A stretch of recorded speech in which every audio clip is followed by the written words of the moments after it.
Welcome to our channel. Today we how to backup Gmail CRM labels and sync rules, beginner guide step by step clearly. To backup your Gmail CRM labels and sync rules, start by logging into your Gmail account. Open the Gmail interface and locate the gear icon in the upper right corner. Click on the gear icon to access the settings menu. From the drop-down, select See All Settings. Navigate to the Labels tab within the Settings menu. Here, you'll see a list of all your existing labels.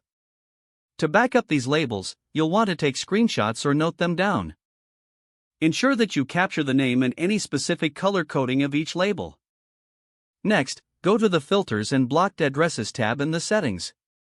This section will show you all the filters you have created. Carefully go through your list of filters. Note down the criteria and actions for each filter. Save this information in a document or spreadsheet for easy access. Now that you have your labels and filters documented, let's move on to exporting your data.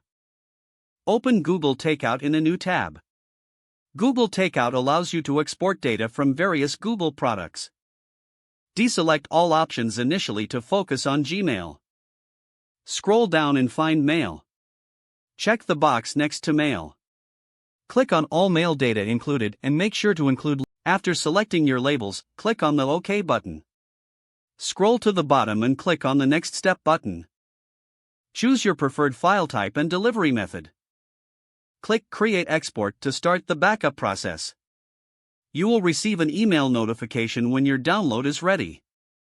Once the export is complete, download the file to your computer. Extract the contents of the file and keep it in a safe location. Now, let's talk about syncing rules for your CRM. Ensure you have the necessary permissions to sync data with your CRM platform. Log into your CRM account and navigate to the email integration settings. Look for an option to import Gmail labels or filters. Don't forget to like this video and subscribe to our channel for more step-by-step tech guides.